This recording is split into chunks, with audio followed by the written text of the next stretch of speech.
Shalom Bapak Ibu, selamat tahun baru 2022. Saya berdoa di awal minggu ini dan memasuki tahun ini kita semua dalam keadaan sehat. Dan saya juga berdoa agar tahun ini kita semua semakin mengenal Dia, mengenal Yesus Kristus. Bapak Ibu, memasuki minggu ini, mari kita merenungkan kembali tentang kasih Allah di dalam hidup kita. Kasih Allah merupakan satu-satunya pewahyuan terpenting yang kita terima sebagai orang percaya. Kita hidup di dunia yang sudah jatuh dalam dosa. Kesulitan datang bisa disebabkan oleh diri kita sendiri atau juga disebabkan oleh orang lain di sekitar kita. Semua itu dikendalikan tentunya oleh si iblis yang berusaha terus-menerus menjatuhkan iman percaya kita kepada Kristus. Jadi tahun 2022 ini bukan berarti kita tidak punya kesulitan. Semua akan ada kesulitan pada saat pergumulan masing-masing, pribadi lepas pribadi. Percayalah satu hal, yaitu kasih Kristus. Kristus mengasihi kita dan kasih-Nya tidak meninggalkan kita.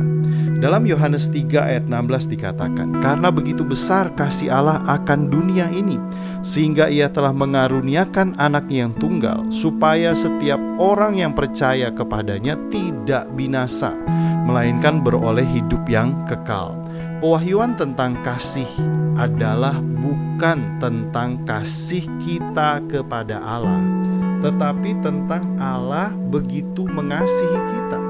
Saya ulangi Bapak Ibu ya, pewahyuan tentang kasih Allah adalah bukan tentang kasih kita kepada Allah, tetapi tentang kasih Allah, tetapi tentang Allah mengasihi kita.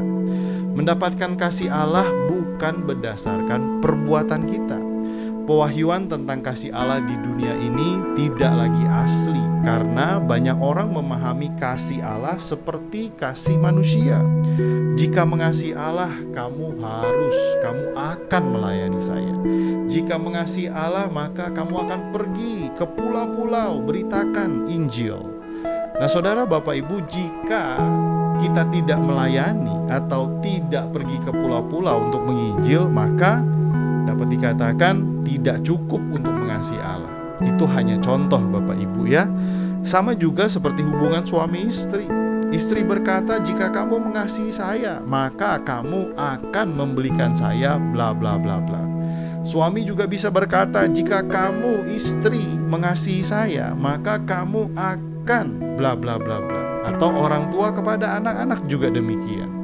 Jika kamu mengasihi papa mama, jika kamu mengasihi saya sebagai anak, maka saudara, kasih Kristus berbeda dengan apa yang dunia sampaikan tentang kasih. Kasih Allah tidak demikian. Kasih Allah tidak berdasarkan perbuatan kita, tetapi berdasarkan sifat, kodrat, karakter. Dan apapun yang Allah lakukan untuk kita didasari oleh kasih-Nya kepada kita, bukan oleh perbuatan kita. Tercatat dalam 1 Yohanes 4 ayat 8, "Sebab Allah adalah kasih. Tindakan kita tidak mempengaruhi Allah dan kasih-Nya pada kita." Jadi Bapak Ibu, pergumulan dan beban kehidupan di tahun ini akan ada saja.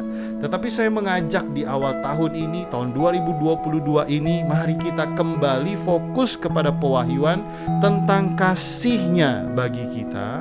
Dan saat kita fokus kepada kasih Allah untuk kita, maka itu akan menuntun kita kepada anugerah. Selamat tahun baru Bapak Ibu. Kasih Allah lah yang akan memuaskan kehidupan kita sehingga kita dapat melihat anugerah-Nya. Jadi ini bukan tentang kita, it's not about me, tetapi tentang Tuhan. Ini adalah tentang kasih Allah untuk kita. Tuhan memberkati kita semua.